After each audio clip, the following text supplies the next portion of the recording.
Bhopal, India. December 3rd, 1984. 5 past midnight. And at the Union Carbide pesticide plant, workers detect a minor gas leak and phone it in. Control room operator Suman Day is the first point of contact. Yes. There is a leak. So immediately I check it out.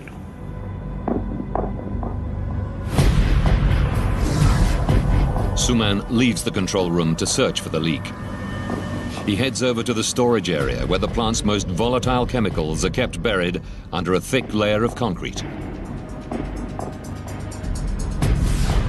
Alongside phosgene, used as a chemical weapon during World War I, is a massive volume of MIC, methyl isocyanate, the main ingredient of 7, the pesticide the plant produces. It's one of the world's most toxic chemicals. A huge amount of MIC was being kept there.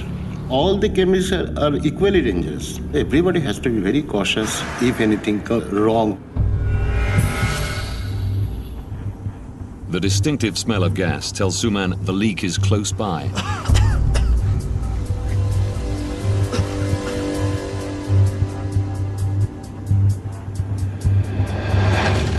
It was leaking, but thing is, that was leaking slowly. Minor gas leaks are a regular occurrence, and the workers have had to learn to live with the choking effects. Everything was all right. I have checked all the pressure, temperature and all that. Then as such, there was no work for us. So we were just chatting with other fellow in the control room.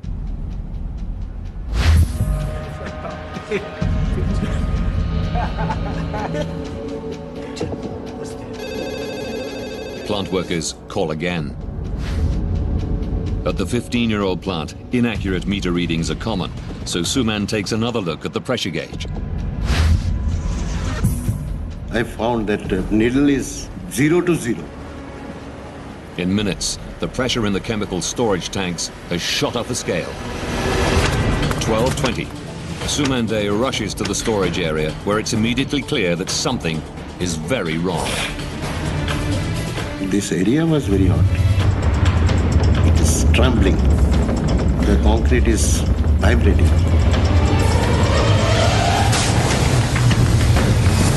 As Suman sprints for the control room, gas escapes into the factory's maze of pipes. There was a big, huge hissing sound, like a steam engine, you know. 12:30. Suman implements emergency procedures to neutralize the gas as it passes through a cleaning column called the bent gas scrubber. But nothing happens. Then the gas passes through the flare tower, designed to burn off any escaping gas. No, it's not working. But again, nothing. Under huge pressure, the gas hurtles through the network of pipes, up a venting chimney, and out into the atmosphere.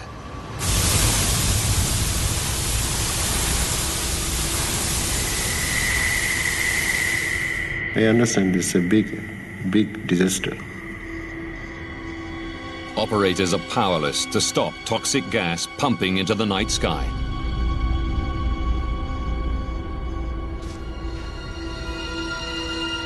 I announced that there is a big leakage from the storage area.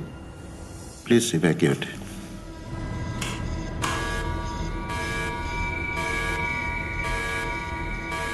For a couple of minutes, we were really spellbound what to do.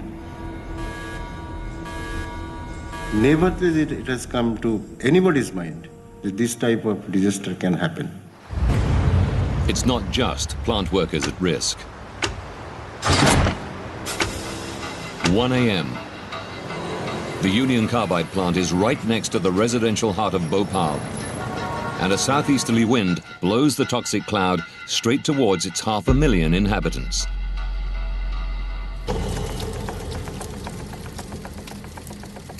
Not far from the factory, plant worker T.R. Chauhan has the weekend off.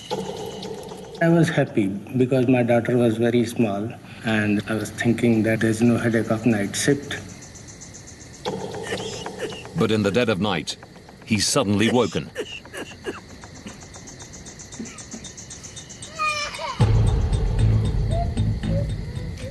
My son was weeping.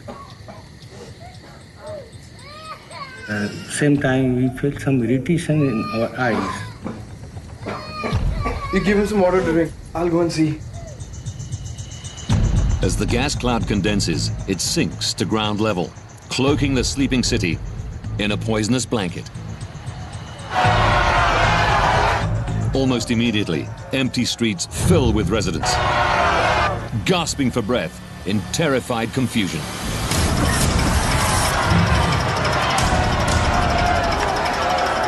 The street was full of the people just running, just running. So I immediately decided that I have to also run my children with my family.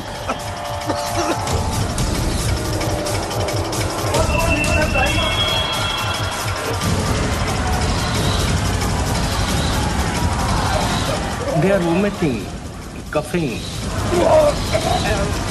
I saw the people dying, running, they are falling and dying. Meanwhile, at the factory, safety systems that neutralize or burn the gas still aren't working. And the factory's final barrier to all-out disaster is also failing. Workers have grabbed emergency water hoses to spray and dissolve the escaping gas. But the water jets aren't powerful enough to reach the gas spewing from the chimney.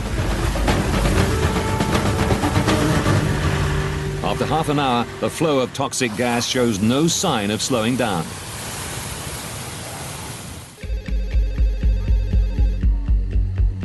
Across town, a late-night phone call wakes Dr. Bandari, senior consultant at Bhopal's main hospital. Hello? No. Slow down, please. You just rinse their eyes and put some eye drops. I got a telephone call from the hospital. There's some gas has leaked out from a factory, which is probably ammonia. A number of patients have come here with eye problem. So I told him, put some eye drops. He told me again, the number of patients is increasing and I can't manage. So could you please come? Yes. I'm coming there shortly. Alarmed by the unusual call, Dr. Bandari checks outside for any signs of gas.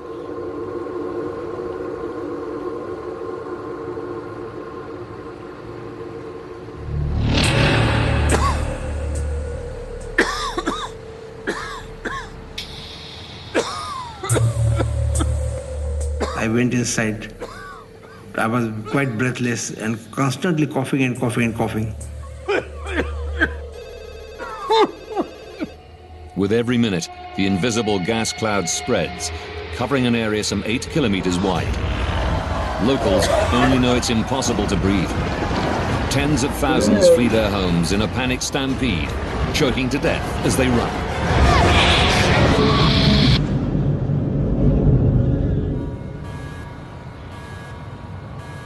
At the Union Carbide plant, Suman Day is safely sealed inside the control room. But with workers unaccounted for, he goes back into the factory on a rescue mission. Quickly, I got mask and I gun inside the factory once again. I was thinking to save all the people who are working there. But he's soon running out of air. I was so scared, I was so frightened. In that fraction of moment, I was thinking maybe it's my end.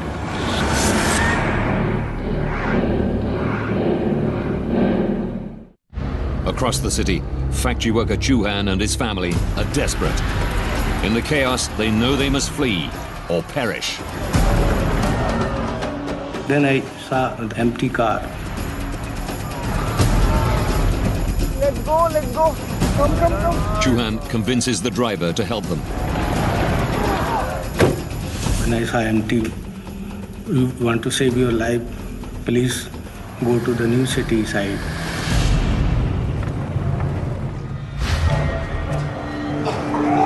After After a violent coughing fit, Dr. Bandari has recovered enough to reach the hospital. As soon as I reached the hospital, I saw a lot number of people standing there, waiting for the treatment.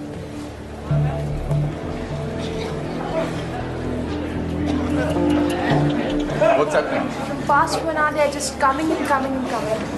And what about her? Doctor, I wash your eyes with water, but it's not helping. The police have told him he's dealing with a leak of ammonia. Hold on. Bandari expects conventional treatments will solve the patient's problems. But the symptoms are far more extreme. Many of them were having now the respiratory problems, coughing, choking sensation.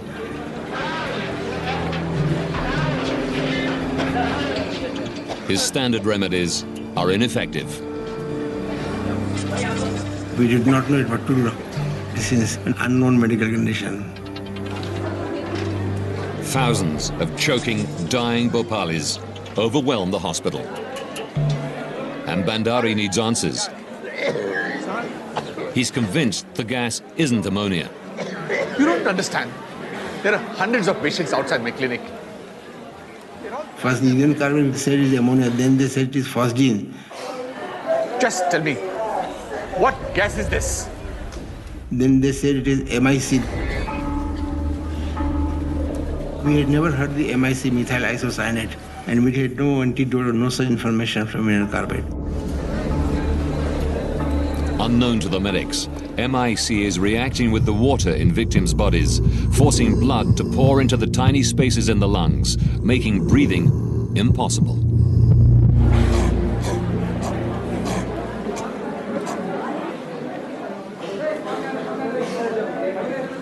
Many died instantaneously on the spot. Especially those who were running and they inhaled the gas, and immediately lung become swollen and the people drowned in their own secretions. From 3 o'clock onwards, we started getting line of dead bodies.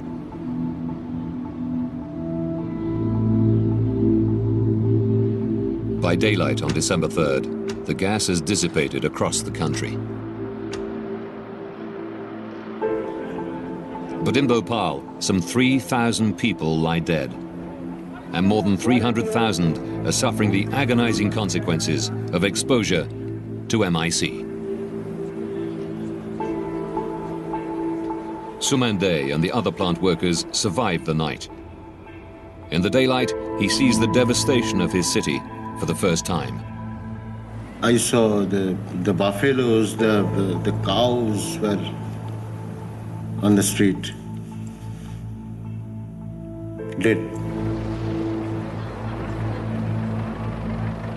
The worst affected are the old and the young, often trapped in the densest parts of the cloud close to the ground.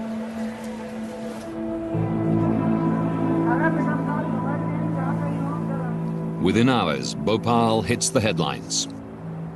The death toll in the Bhopal disaster stands at over 2,500, the worst industrial accident in history.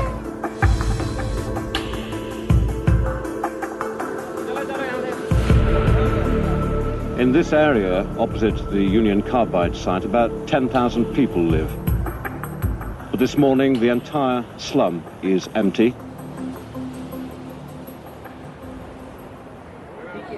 Horror at the scale of suffering is followed by a simple question: how could this happen?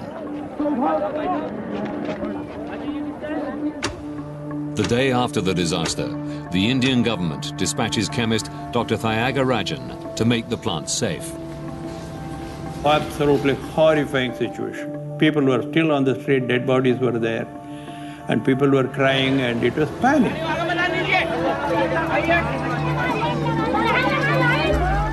The Bhopal plant mass-produced Sevin, and company officials tell Thyagarajan the MIC needed was carefully stored in liquid form in tanks buried deep underground. But workers say that tank E610 was 75% full, way over the corporation's 50% recommendation. Its entire 42 tons of lethal MIC evaporated and escaped.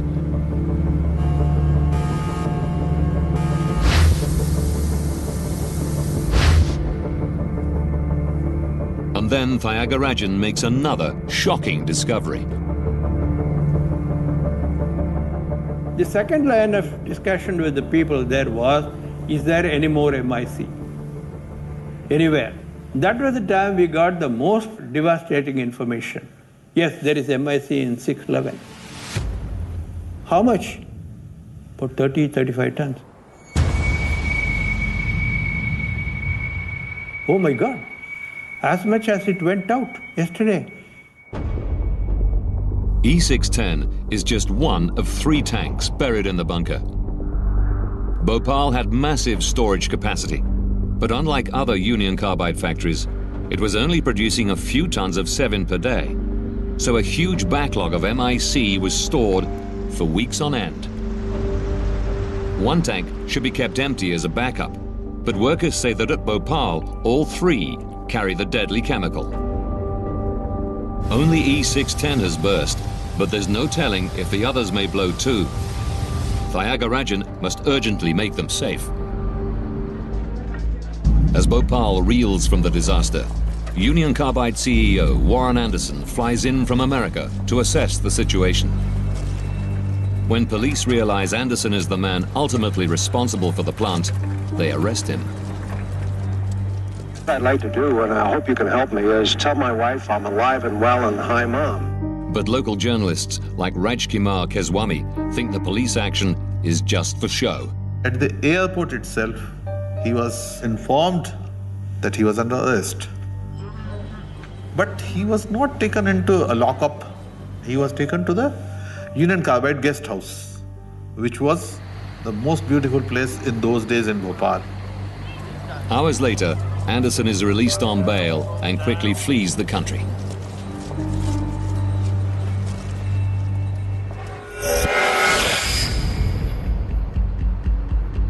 At the pesticide factory, Dr. Thiagarajan must decide how to deal with the remaining 35 tons of MIC.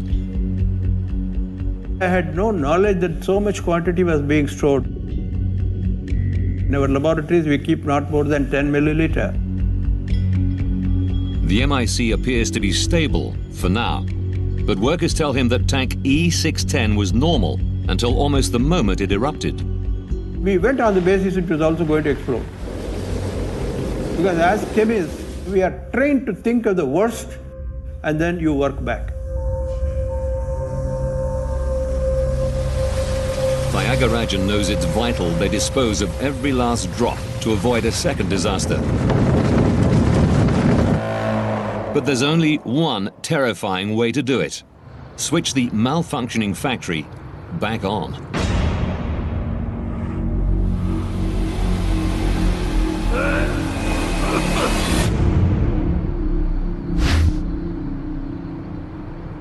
We will use the same people and produce the same carbaryl which was being produced by these people.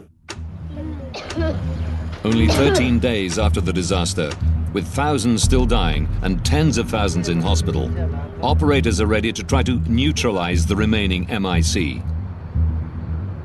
Officials still have no idea how the first disaster happened and dub their risky new plan Operation Faith. We only went by faith because we knew that we were competent, but we didn't know the quality of the material in the other tank. Therefore, we said, have faith in us. But for the people of Bhopal, restarting the factory so soon after the lethal disaster is a terrifying prospect. The people thought once the factory starts operation and the same gas which has killed several thousand people may get leaked again. There was no such guarantee. People had no faith. Even when that operation, we went on the thinking of the worst.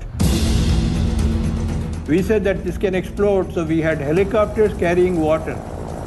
We had covered the entire plant with wet canvas. Every second was important. Bhopal 2 was a very, very strong possibility. With safety measures in place, operators restart the plant.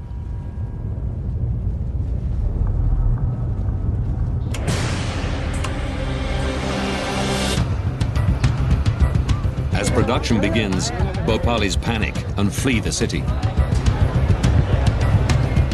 Many people left Bhopal. Nobody wanted to risk his life by taking any chance. As the remaining MIC is drained, even hospital patients join the exodus, leaving only those too sick to escape. It was a deserted city.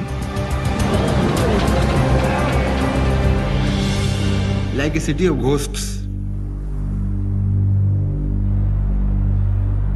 It takes an agonizing 7 days to turn the remaining MIC into 7-pesticide. A second disaster is averted. We were happy that we could do that, and we left the place saying that it is now safe. The people of Bhopal return, but they're furious. Everyone wanted to know how it happened. The public, the press, journalists, the parliament. And therefore we had to quickly conduct studies and trace the root cause of this particular disaster. Now, by rewinding the crucial events and delving deep into the investigations that followed the tragedy, we find out exactly what went wrong on that terrible night in Bhopal.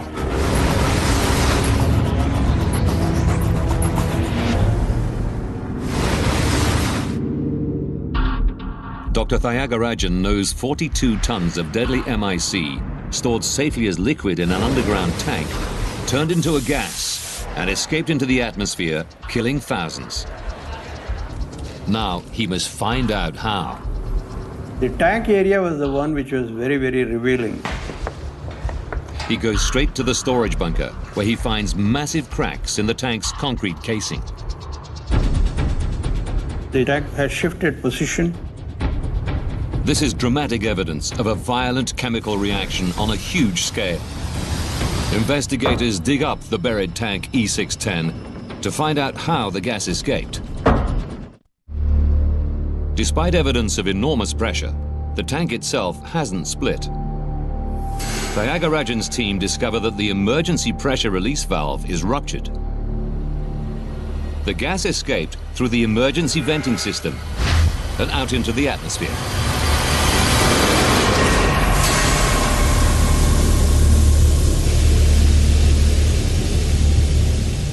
It was a very clear case of runaway reaction. Something must have triggered it. Dr. Thyagarajan suspects a substance normally considered innocuous.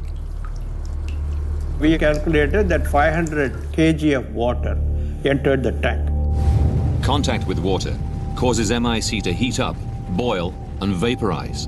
And that reaction is much more violent if other chemicals are added.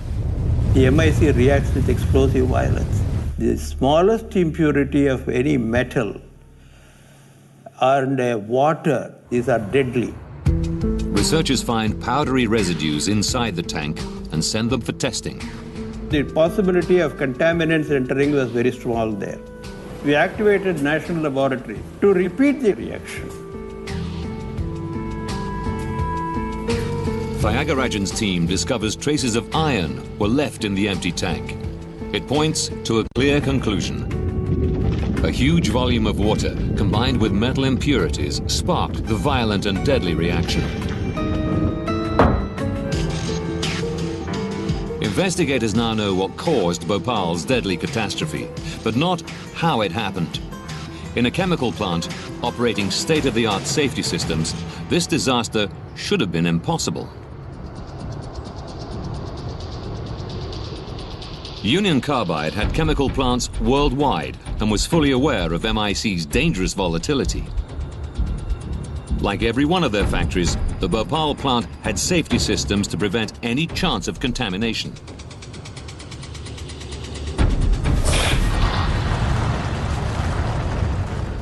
We're all here to learn more about what happened in Bhopal, India. Within days of the disaster, Union Carbide boss Warren Anderson claims this was no accident. It doesn't sound like something that's inadvertent, and it could be a deliberate action. With a clear implication of sabotage within the plant, trade unions representing workers seek an independent opinion.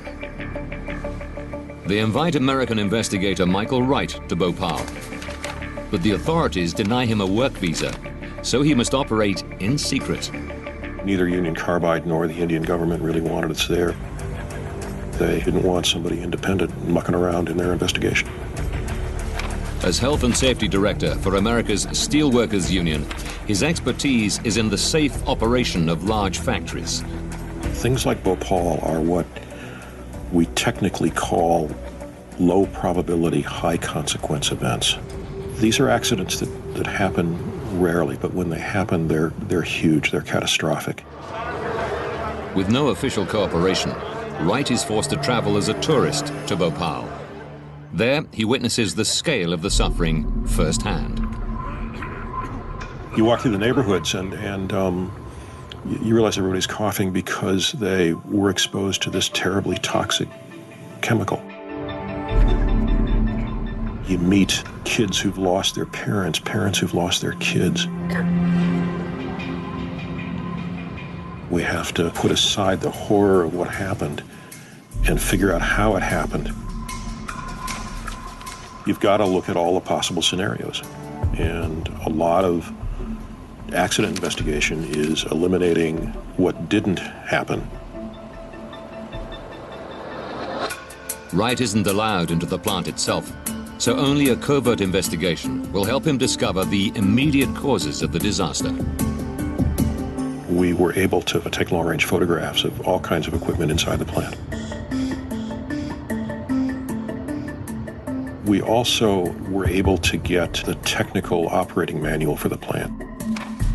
And we talked to workers. We talked to, we think, everybody who was on duty that night.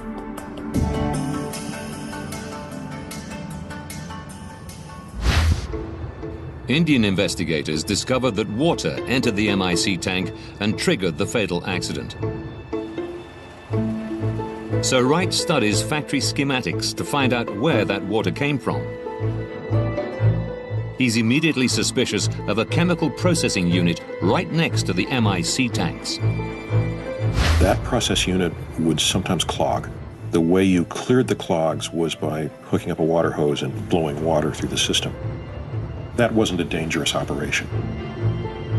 But in clandestine meetings, factory operators tell him corners had been cut. The company installed a jumper line between those two process units.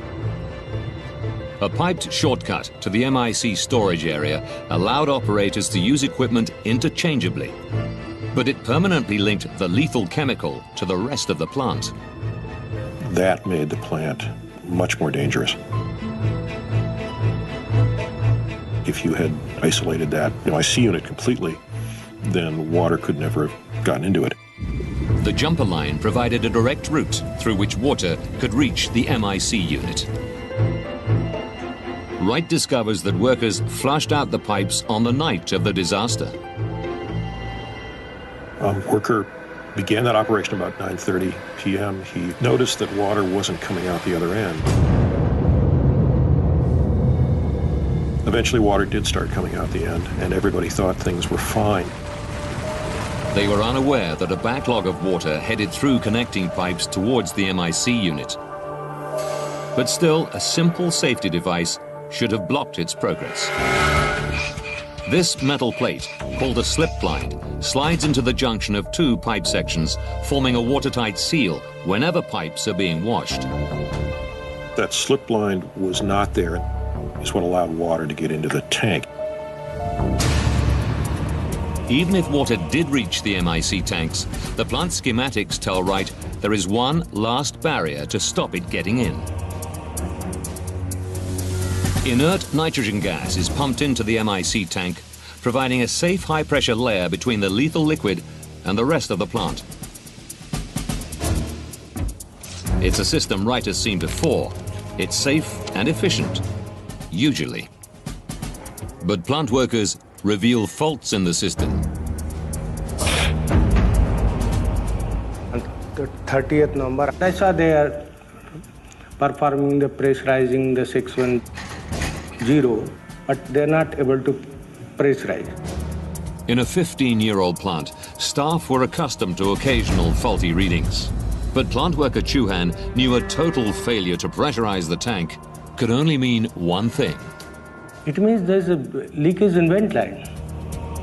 Checking the factory records, Chauhan sees the problem has gone unreported for weeks. About more than 20 days it was not holding pressure. There's no recording of pressure in the lock sheet. And if a faulty valve is letting nitrogen out, it could let water in. Water took a pathway to that valve, and that valve would have stopped it. But as the valve was leaking, we think water got through and made it into the MIC tank.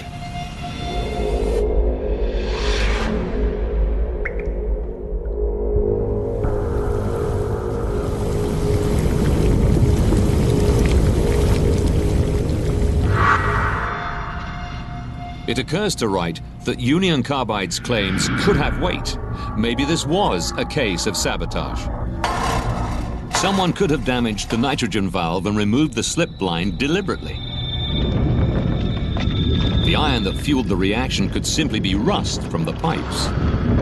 Maybe they didn't anticipate an accident of that magnitude. Union Carbide claims a disgruntled worker purposely pumped water into the MIC tanks. All we're trying to do is differentiate from an inadvertent to perhaps a deliberate. But Wright isn't ready to draw conclusions. This awful event still has secrets to be discovered. The real story of Bhopal is less how did water get in the tank, and more why did none of the systems that should have protected people operate that night. The first safeguard was the vent gas scrubber. If any dangerous gas leaks, it's channeled into a large bottle-shaped tank and forced through a column of caustic soda, making it inert. When Wright meets with workers from the plant, he makes a shocking discovery. The workers said that they didn't see any instrumentation that indicated it was operating. The vent gas scrubber, the first of 3 critical lines of defense, was out of action. Wright switches attention to the other safety features. MIC is highly flammable, and a flare tower sits ready to burn off any MIC gas that hasn't been neutralized. But he finds it wasn't working either. They had taken a piece of corroded pipe, about a 4-foot section, out of it, had never gotten around to replacing it. Had that been operating, it would have completely eliminated the release. With 2 systems down, there was one last mechanism to protect the people of Bhopal from the MIC gas. Hoses are positioned around the emergency vent stack, and workers are trained to spray water into any remaining gas as it leaves the chimney. MIC dissolves in water, so the gas should drop to the ground.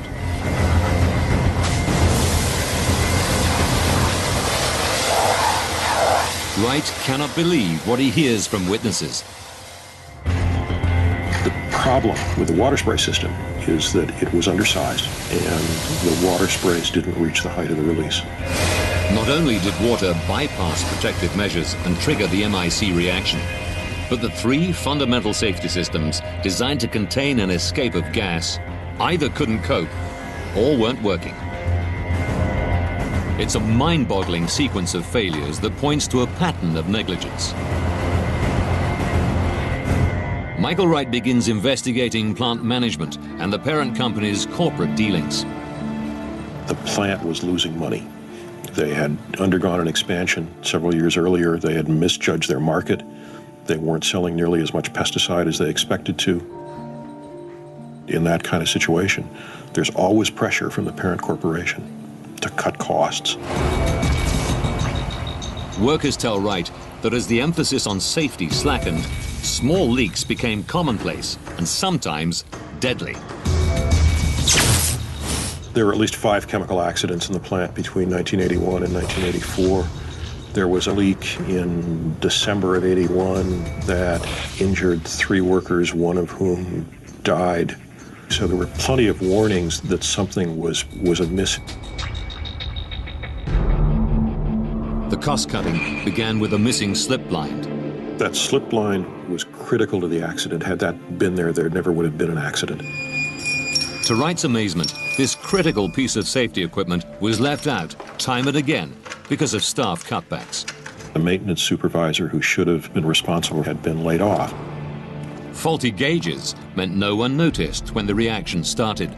Throughout the plant, the instruments were out of calibration because it saved money not to do the maintenance.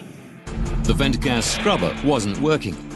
But even if it had been, it could never have cleaned such a large amount of deadly MIC. The vent gas scrubber was only capable of dealing with puffs from valve openings. Nobody thought to design it for a big accident, and nobody wanted to spend the money. For 2 months, failure to replace a broken pipe meant the flare tower couldn't burn any escaping gas. Maintenance workers said it would have taken about 2 hours to put a new piece of pipe back in.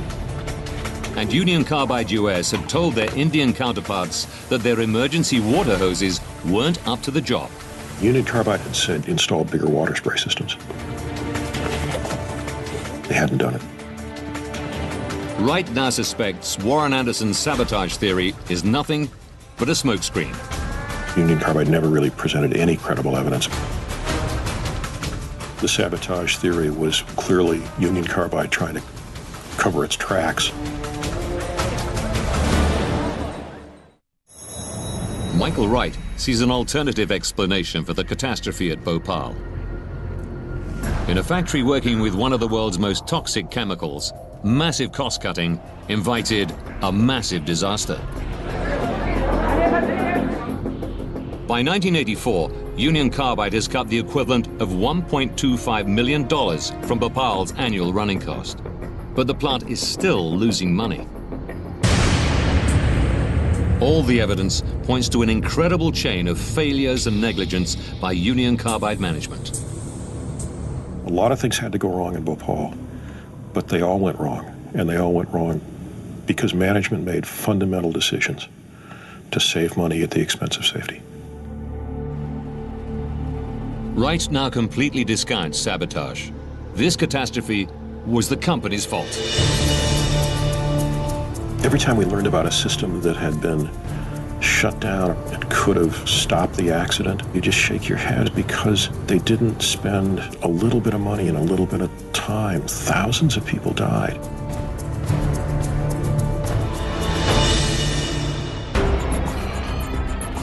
Now the investigation is complete, we can replay the exact chain of accidents and errors that overtook the Bhopal factory and killed 3,000 people on that fatal night in December 1984.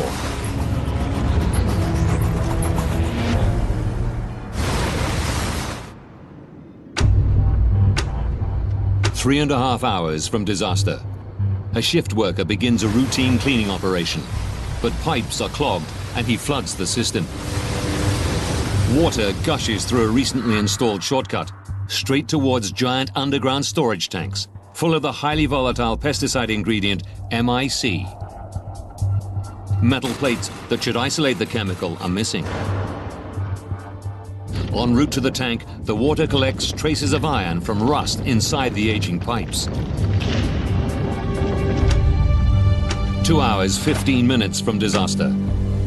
The first drop of water seeps through a broken valve and into tank E610, containing 42 tons of liquid MIC, far more than is recommended. The water and iron mixture triggers a violent and unstoppable reaction within the MIC. With no refrigeration to keep it cool, its temperature rockets. 1 hour from disaster.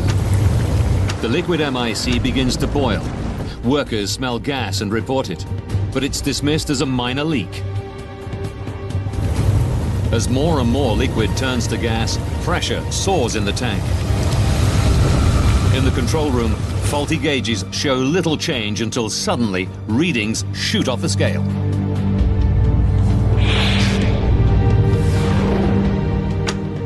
35 minutes from disaster, control room operator Suman Day witnesses the runaway reaction firsthand as the spiraling pressure blows the tank's safety valve and cracks its concrete storage bunker. High-pressure MIC hurtles into the vent gas scrubber.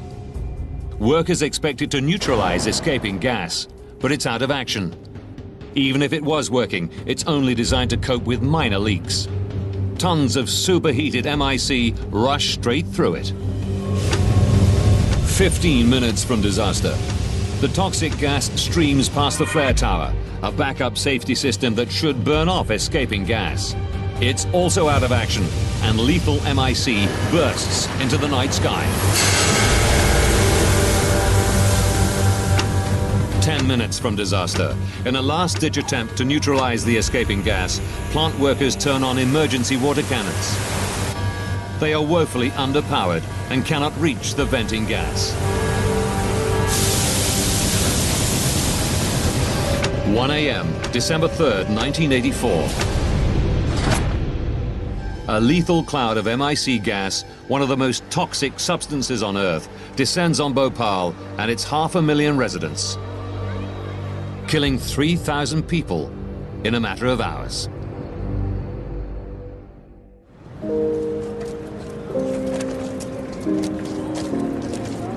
In addition to the immediate deaths, the Indian government says a further 15,000 later died as a direct result of the disaster. To this day, more than 500,000 have suffered ill health from inhaling the gas or from the knock-on effects of continual pollution. People die at a rate of 2 and 3 a week, even 27 years later, from the delayed effects of the release.